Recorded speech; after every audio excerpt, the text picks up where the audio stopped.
নমস্কার, সনাতন ধর্ম কথা চ্যানেলে আপনাদের সবাইকে স্বাগত। আজ রামায়ণের অযোধ্যাকাণ্ডের ৩৮তম পর্ব শুরু করব। ৩৩ কোটি দেবদেবী, ব্রহ্মা বিষ্ণু মহেশ্বর, সর্বকালের সর্বসৃষ্টি, পিতা মাতা গরু সবাইকে প্রণাম জানিয়ে এই পাঠ শুরু করছি। নিষাদরাজ গুহক পাহাড়ের ওপর থেকে বললেন, ওই যে ওখানে অনেক অনেক তুলসী গাছের ঝাড় শোভা পাচ্ছে, যাদের কখনো সীতাদেবী কখনো বা লক্ষ্মণ লাগিয়েছিলেন। এই বটগাছের নিচের ছায়াতে সীতাদেবী নিজ পদ্মহস্ত দিয়ে সুন্দর বেদি তৈরি করেছেন, যেখানে বসে প্রতিদিন মুনিদের সাথে সীতা ও জ্ঞানবান শ্রীরাম শাস্ত্রবেদ আর পুরাণের কথা সব শোনেন। সখা গুহকের কথা শুনে এবং গাছের সারিগুলি দেখে ভরতের চোখে জল উপচিয়ে পড়ল। দুই ভাই সেদিকে উদ্দেশ্য করে প্রণাম করে চলতে লাগলেন। তাদের অপার প্রেমের গভীরতা বর্ণনা করতে বাগদেবীও সংকোচ বোধ করেন। শ্রীরামচন্দ্রের চরণচিহ্ন দেখে দুই ভাই এমন আনন্দিত হলেন যেন দীন দরিদ্রের হাতে পরশমণি এসেছে। সেই পদচিহ্নের ধুলো মাথায় লাগিয়ে তারপর বুকে এবং চোখে মাখলেন এবং মনে মনে শ্রী রঘুনাথের সাথে মিলন সুখ অনুভব করলেন। ভরতের খুবই অবর্ণনীয় অবস্থা দেখে বনের পশু পাখি জড়জীব সবাই প্রেমমগ্ন হয়ে গেল। স্নেহেতে ভক্তিতে বিবশ হয়ে সখা নিষাদপতিরও পথভ্রম হয়ে গেল। তখন দেবতারা সুন্দর রাস্তা দেখিয়ে সেখানে পুষ্পবৃষ্টি করতে লাগলেন। ভরতের এই অনুরাগ স্থিতি দেখে সাধক ও সিদ্ধগণও প্রেমমগ্ন হয়ে গেলেন এবং তাদের স্বতঃস্ফূর্ত ভক্তির প্রশংসা করতে লাগলেন। যদি এই ধরার বুকে ভরতের জন্ম না হতো, তাহলে জড়কে চেতন এবং চেতনকে জড় কে করত? প্রেম হচ্ছে অমৃত, বিরহ হল মন্দার পর্বত, আর ভরত হলেন অতল সমুদ্র।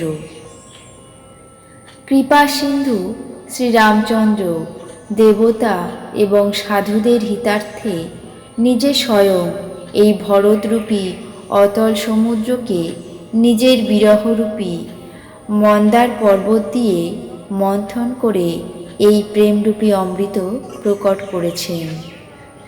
ঘন বনে আড়ালে থাকায় সখা নিষাদরাজের সাথে এই মনোহর দুই ভাইকে লক্ষ্মণ দেখতে পেলেন না। ভরত সকল মঙ্গলধাম পরম সুন্দর প্রভু শ্রীরামচন্দ্রের পূর্ণাশ্রম দেখতে পেলেন। আশ্রমে প্রবেশ করেই ভরতের মনে দুঃখ আর বুকের জ্বালা শান্ত হয়ে গেল। ফণি যেন পরমার্থ প্রাপ্ত হলেন। ভরত দেখলেন লক্ষ্মণ প্রভুর সামনে দাঁড়িয়ে আছেন এবং অত্যন্ত অনুরাগ ভরে শ্রীরামচন্দ্রের জিজ্ঞাসিত প্রশ্নের উত্তর দিচ্ছেন। মাথায় জটাভার, কোমরে মুনিদের পরিধেয় বলকল বস্ত্র, তাতে তুনির বাঁধা, হাতে তীর এবং কাঁধের উপর ধনুক। বেদির ওপর সাধু মুনিগণ বসে আছেন এবং তাদের সাথে সীতার সঙ্গে রঘুরাজ বিরাজ করছেন। শ্রীরামচন্দ্রের পরনে বলকল বস্ত্র, মাথায় জটাভার, শ্যামতনু।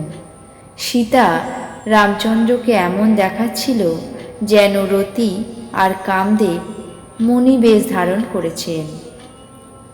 শ্রীরাম তার পদ্মহস্তে ধনুর্বাণ ধরে আছেন আর হাসি মুখে যার দিকেই তাকাচ্ছেন তার জীবনের জ্বালা হরণ করে নিচ্ছেন, অর্থাৎ যার দিকেই একবার হেসে দৃষ্টিপাত করছেন তারই পরমানন্দ আর শান্তি লাভ হয়ে যাচ্ছে। সুন্দর মুনিমণ্ডলীর মধ্যে সীতা দেবী আর রঘুকুলচন্দ্র শ্রীরাম এমনভাবে শোভা পাচ্ছিলেন যেন জ্ঞানের সভায় ভক্তি আর সচ্চিদানন্দ সাক্ষাৎ শরীর ধারণ করে বিরাজ করছেন। ছোট ভাই শত্রুঘ্ন এবং সখা নিষাদরাজ সহ ভরতের মন প্রেমে মগ্ন হয়ে রয়েছে। হর্ষ, শোক, সুখ দুঃখ ইত্যাদি সব ভুলে গেছেন। হে নাথ রক্ষা করুন, হে প্রভু রক্ষা করুন, এই কথা বলে তিনি লাঠির মতো মাটিতে পড়ে গেলেন। সপ্রেম বচন শুনে লক্ষ্মণ চিনতে পারলেন এবং বুঝতে পারলেন যে ভরত প্রণাম করছেন। তিনি শ্রীরামচন্দ্রের দিকে মুখ করে দাঁড়িয়েছিলেন। ভরত তার পিছনে দাঁড়িয়েছিলেন, তাই দেখতে পাননি। এদিকে ভরতের সুগভীর প্রেম আর অন্যদিকে প্রভু শ্রীরামের সেবায় প্রবল অনুরাগ। মুহূর্তের জন্য সেবা ছেড়ে ভরতের সাথে মিলতে পারছেন না, আর ভরতকে স্নেহবশে উপেক্ষাও করতে পারছেন না। লক্ষ্মণের মনের এই দ্বন্দ্ব অবস্থা বর্ণনা করা যায় না। ভক্তিভরে মাটিতে মাথা ঠেকিয়ে প্রণাম করে লক্ষ্মণ বললেন, হে রঘুনাথ, ভরত আপনাকে প্রণাম করছে। এ কথা শুনে শ্রীরামচন্দ্র স্নেহ অধীর হয়ে উঠলেন। কোথায় খসে পড়ল পরিধেয়, কোথায় পড়ল তুনির, ধনুকার তীর। কৃপানিধান শ্রীরামচন্দ্র ভরতকে জোর করে উঠিয়ে বুকে জড়িয়ে ধরলেন। ভরত আর শ্রীরামের এই মিলন দৃশ্য দেখে সকলেরই দেহজ্ঞান লুপ্ত হয়ে গেল। মিলন প্রেম কিভাবে বর্ণনা করা যায়? ভরত এবং রঘুনাথের প্রেম বুদ্ধির অগম্য, অতীন্দ্রিয়। যেখানে ব্রহ্মা, বিষ্ণু এবং মহেশ্বরের বুদ্ধিও পৌঁছায় না, গণ্ডারের তন্ত্রীর দ্বারা কি কখনো সুন্দর রাগ বাজতে পারে? ভরত এবং শ্রীরামের মিলনের দর্শনে দেবতারা ভীত হয়ে পড়লেন। তাদের বুকের ভিতর ধুকধুক করতে লাগল। দেবগুরু বৃহস্পতি সব বুঝিয়ে বললেন। তখন সেই দেবতারা বুঝতে পারলেন এবং পুষ্পবৃষ্টি করতে লাগলেন।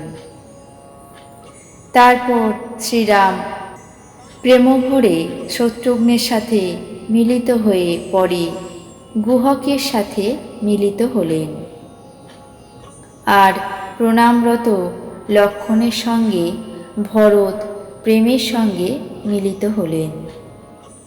তখন লক্ষ্মণ অতিশয় উচ্ছ্বসিত মনে ছোট ভাই শত্রুঘ্নকে আলিঙ্গন করলেন। তারপর তিনি নিষাদরাজকে জড়িয়ে ধরলেন। ভরত শত্রুঘ্ন দুই ভাই উপস্থিত মুনিবৃন্দকে প্রণাম করলেন এবং ঈপ্সিত আশীর্বাদ পেয়ে ভীষণ খুশি হলেন। আজ রামায়ণের অযোধ্যাকাণ্ডের ৩৮তম পর্ব এখানেই শেষ করছি। বাকি অংশ আগামী পর্বে পাঠ করে শোনাব।